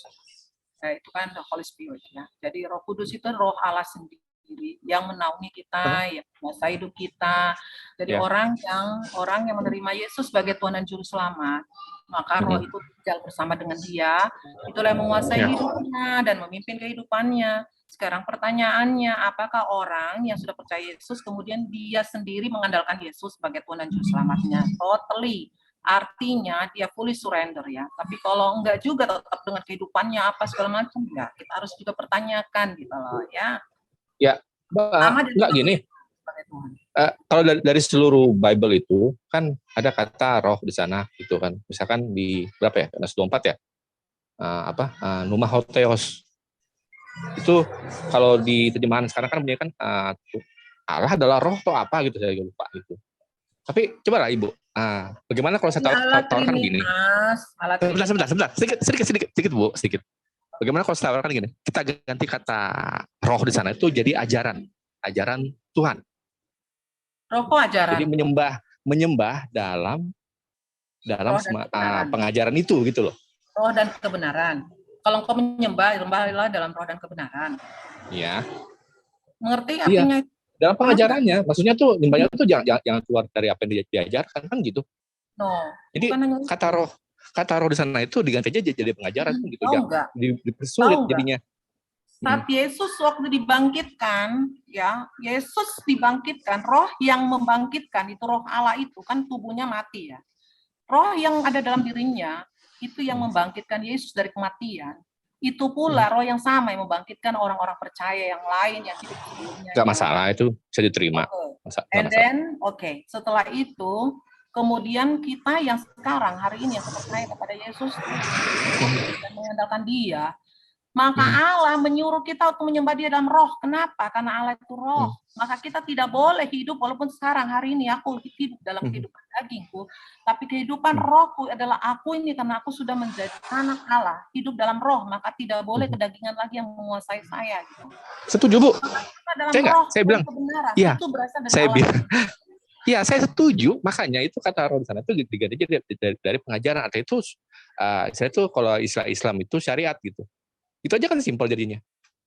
Jadi nggak ada itu istilah itu saya nggak belajar, nggak tahu apa-apa tentang itu. Nggak, maksudnya itu kan sama sebenarnya itu kalau kita mau hubungkan gitu kan Tuhan kan memberikan ketetapan kata gitu misalkan puasa artinya. Kalau dari bahasa Yunani kan apa berarti pneuma gitu.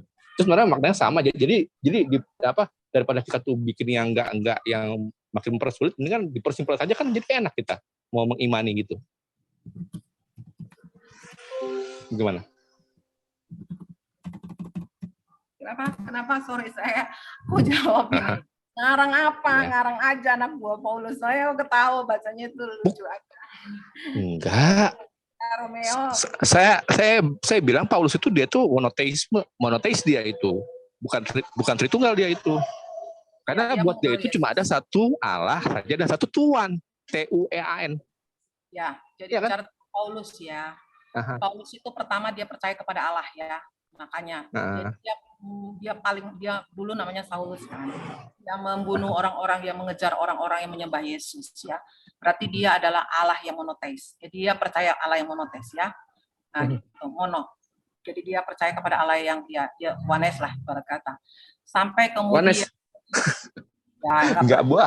Enggak ada yang bilang Paulus itu oneness. Ya anggap aja lah, karena kamu anggap aja lah dia menyembah Allah gitu ya.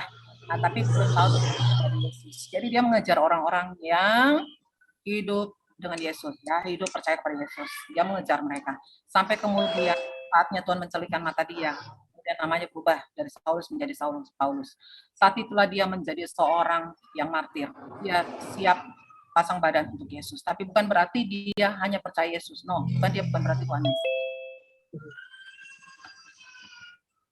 Iya, maksudnya kan sebenarnya kalau kita baca seluruh epistola dari Paulus itu kan sebenarnya dia itu ngajarin monoteisme kan, bukan Tritunggal. Nggak ada Ya kan? istilah gitu. Dia memang kita kan memang mengenal Bapa kita di dalam Yesus. Kan bukan berarti kita tidak percaya. Jangan bolak-balikan cerita.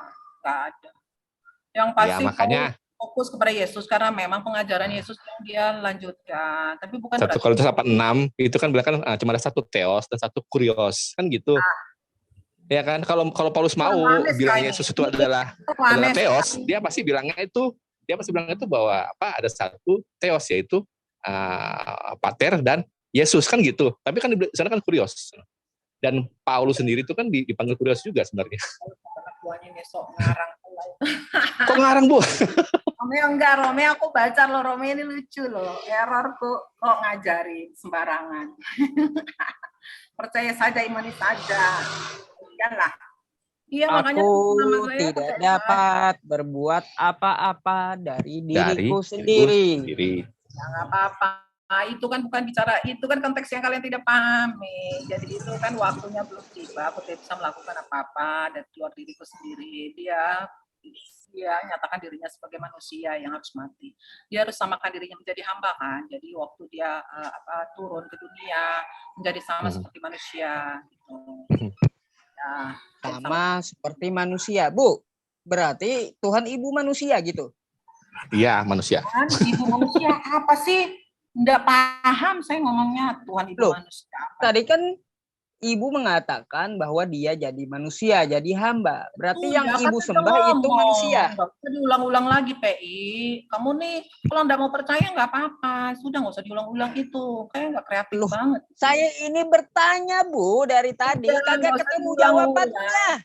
Kan udah jelas. Ya, kalau diulang terus, itu kebenaran. Apanya yang jelas? Saya nanya ke Ibu, apa Ibu nyembah manusia kalau gitu? Kamu udah tadi ditanya, kamu udah pulang-ulang udah tadi tanya. Ya, yang lain lagi lah. Yang lain jawabannya apa? Jawabannya apa? Aku udah dulu ya, sebentar lagi. Aku masuk lagi. Kok ada saya udah dulu? Tadi kan saya udah kasih kesempatan biar Ibu nggak error gitu. Nah, saya masuk lagi. Error karena kalian, enggak lah ya. Aduh, pertanyaan-pertanyaan cetek gitu gimana sih? Pertanyaan cetek anak TK saja saya kasih ke Ibu nggak bisa jawab. Apalagi saya bahas yang lain gitu. Kalian kalaupun kalian menjadi orang Kristen, kalian akan disebut sebagai orang lahir baru, namanya baby born. Ya, jadi newborn. Kalian akan menjadi seorang bayi. Bukan kalian. Bu, gimana saya mau jadi Kristen? Ibu aja nggak jawab. Apakah Kristen nyembah manusia? Kalau gitu? Ya nggak tahu kamu. Saya nggak baca. Saya baca orang yang. Kalau Ibu nggak tahu, Ibu nyembah apa sekarang? Pohon. Kamu kali yang menyembah pohon. Black box. Nah, terus Ibu nyembah apa kalau saya tanya? Apakah nyembah manusia sekarang? Pak, Bapak kira saya cuma lihat Bapak punya doang kan? Bapak ini kan orang ngeyel gitu, bebal, nggak mau dengeran. Orang dari tadi udah ngomong itu kan dari tadi saya. Sudah diam aja dulu, saya baca dulu juga yang di chat room. Enggak, gini, nggak usah tanya-tanya yang itu aja terusan. Saya bosen juga ditanya terus-terusan yang sama. Saya mau tahu jawabannya doang gitu. Apakah Ibu nyembah manusia? Saya berulang-ulang cerita pun kalian tidak paham. Saya bilang gitu. Ibu tinggal jawab ya atau tidak aja kan gitu. Bapak ngomong apa, Pak TI? Kamu dari tadi tuh bertanya terus ngeyel sekali. Udah dikasih ceritakan tadi kok masih ngeyel gitu loh. Apa? Kagak ada Ibu cerita tadi. Saya hanya nanyakan tentang Maria tadi. Kenapa Maria? Maria sudah saya tanyakan tapi nggak ada jawabannya. Tadi Ibu berargumentasi lagi. Apa? Nggak ada jawaban. Yesus jadi manusia gitu. Ketika Yesus jadi manusia, berarti Ibu nyembah manusia. Loh, iya dia kodratnya dia menjadi manusia. Karena dia menjadi Itu yang ibu sembah gitu. Diam dulu. Dia menjadi manusia dan menebus dosa saya, dan keselamatan menjadi milik saya. Cuma saya nggak ngomong penebusan dosa ibu, kemana ibu larinya? Saya hanya tanya apakah ibu nyembah manusia gitu? Karena dia jadi manusia kata ibu. Siapa manusia yang saya sembah? Nggak boleh menyembah manusia. Berarti ibu nyembah manusia gitu. Siapa manusia yang saya sembah?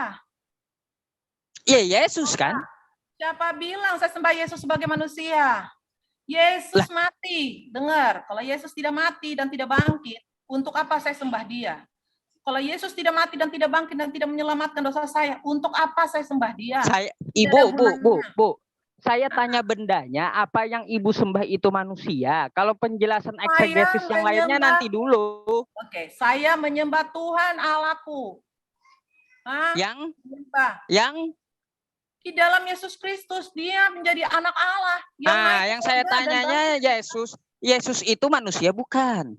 Bukan, sekarang udah bukan manusia lagi. Kemanusiaannya sudah hilang. Yesus bukan manusia. Jadi raja. No. Ibu nanti bicara jabatannya, mau dia rasul, mau dia raja, mau dia Tuhan menurut ibu. Tapi Yesus itu manusia atau bukan? Pak, tidak Pak. Yesus sudah mati dan bangkit. Dia sudah bangkit Pak, mengalahkan maut. Tahu Tuhan ibu mati, tahu saya. Kalau Tuhan ibu mati, saya tahu. Yang saya tanyakan, apakah Yesus itu manusia yang ibu sembah? No, Yesus bukan manusia yang disembah. Yesus adalah Allah yang menjadi manusia. Berarti ibu nyembah Allah yang di dalamnya manusia gitu. Allah yang menjadi manusia, ingat loh ya. Allah yang menjadi manusia. Allah yang menjadi manusia. Jadi ibu perantaranya menyembah dengan kemanusiaannya yang saya maksud. Saya ceritakan lagi Bapak. Sekali ini it's the last ya. Saya akan bicara yang terakhir untuk Bapak. Menyangkut Yesus. Yesus gini ya. Saya ceritakan penciptaan dulu. Bapak harus dengar. Kalau enggak, Bapak akan kehilangan esensi. Mau? Kenapa Yesus turun menjadi manusia? Kenapa? Bapak mau saya ceritakan? Saya cerita ya. Jawaban saya mana ya Bu ya? Ya iya, bagaimana cara kamu bilang, kamu pasak saya untuk mengatakan saya menyembah manusia? Tidak ada kita menyembah manusia. Saya menyembah Yesus Allah yang sudah mati dan bangkit untuk dosa saya. Dan saya menyebut dia Yesus Tuhan dan Juru Selamat. Satu-satunya. Ibu mengatakan tidak menyembah manusia. Terus Yesus itu apakah pohon atau apa itu? Yesus firman yang menjadi manusia. Berarti manusia itu Yesus kan? Dengar dulu. Dia tidak berhenti di manusianya, Pak. Jangan Bapak fokus kepada manusianya. Fokuslah kepada apa yang dikerjakannya selama di dunia. Itu yang Bapak fokus, gitu loh. Nah, sekarang apa yang paham saya. Saya menanyakan Yesusnya doang, bukan kerjaannya apa gitu. Mau dia tukang kayu atau tukang mebel, saya nggak ada urusan. Banyak nama Yesus, Pak. Banyak nama Yesus. Banyak orang Ibrani nama Yesus. Banyak orang Prancis nama Yesus, Pak. Banyak. Apa saya harus sembah dia karena namanya Yesus? Enggak lah. Kalau Yesus sebagai manusia. Ini yang saya tanya, Ibu, bukan Yesus yang di Prancis, yang di Google fotonya beda-beda, bukan yang itu. Yesus anak Maria, apakah dia seorang manusia atau pohon gitu? Dia begini ya Pak, dia kenapa harus jadi manusia? Karena dosa manusia dan tidak bisa manusia lari lagi ke dosa. Yang saya tanya, kan Yesus anak manusia itu bentuknya apa? Saya tidak menyembah gitu? Yesus yang sebagai manusia. Saya menyembah Yesus yang menjadi manusia dan kemudian mati, bangkit ke sorga dan menyelamatkan hidup saya. Oke, Ibu menyembah Yesus yang menjadi manusia. Pak Yusuf, boleh menambah sedikit? Siapa ini? Gasumsi. Asumsi. Bentar dulu Pak, saya belum selesai sama Ibu tadi. Gimana ini? Enggak, saya ingin menambahkan dikit aja boleh? Apa itu? Umat Kristen menyembah Yesus di dalam roh, bukan di dalam kemanusiaan. Tetapi ketika Yesus datang ke dunia, tertulis dalam Filipi 2 ayat 7, dia mengambil rupa, bukan menjadi seperti manusia, bukan. Jadi kata yang digunakan dalam bahasa Yunaninya itu sebenarnya adalah morphe, egeneto. Aslinya dia mengambil rupa, gitu loh, mengambil rupa, bukan berubah dia jadi manusia lalu ketuhanannya tidak. Ngambil rupa. Pak Ginting, Ya. Pak Ginting. Dari tadi saya cuma menanyakan, yang dilahirkan Maria itu apakah pohon atau manusia gitu loh? Manusia. Baik. Nah, tadi kan kata Ibu tadi dia menyembah roh di dalam kemanusiaannya kan kayak gitu. Ya, benar. Saya pahami itu. Yang saya tanyakan yang dikeluarkan, yang dibrojolkan Maria itu pohon atau manusia? Ibunya kagak ngerti-ngerti. Manusia yang dibrojolkan itu manusia, kemanusiaan. Itu. Tapi bukan itunya Tuhan. Ya, saya tahu. PI ini salah mengerti. Dia mau paksakan saya untuk apakah saya menyembah manusia. Saya tidak menyembah manusia kalau dia tidak mati dan tidak bangkit menyelamatkan hidup saya. Coba Tuhanmu bisa nggak mati bangkit menyelamatkan hidupmu? Kan kalian harus ngapain Tuhan saya mati? Bu. Ada-ada aja. Aneh-aneh Tuhan Ibu itu lo mati itu. Ngapain Mati di Tuhan tiang saya kuburan. mati? Kalau mati saya lebih baik nggak usah bertuhan sama sekali. Kalau Tuhan saya mati. Terus Tuhanmu gunanya apa dong? Apa dong gunanya Tuhannya brojolin kamu? Bu, Brojolin Ibu. pertanggungjawabkan dirimu sendiri. Pertanyaannya, Bu. Tuhan Ibu itu berjenis kelamin apa? Tuhan tidak berjenis kelamin. Yesus Kalau itu roh kan berjenis ada jenis kelamin apa? kelaminnya, Pak. Jawab. Kalau roh tidak ada. Yesus berjenis kelamin apa? Yesus tidak berjenis kelamin, cuman dia mengambil rupa manusia yang berjenis kelamin laki-laki. Jadi kita harus suaranya bisa ini tenggelam ya? membedakan. Jadi kita harus bisa membedakan antara roh yang adalah Yesus dengan kemanusiaan yang diambilnya untuk digunakannya ketika dia melaksanakan tugas di dunia. Itu saya paham Pak Ginting. Itu kan udah berkali-kali gitu dijabarkan oleh pihak kekristenan. Yang saya tanyakan kepada Ibu tadi hanya saja ketika Maria brojol gitu, apakah manusia atau bukan? Nah kalau manusia, nah kata Pak Ginting, mereka menyembah di dalam roh kan kayak gitu melalui kemanusiaan Yesus. Ya, boleh benar, saya bertanya yang terakhir nih, yang terakhir sama Ibu sama Ibu sama Pak Ginting. Ya. Setelah Pertanyaan ini apa, saya Pak, mau off sebentar gitu.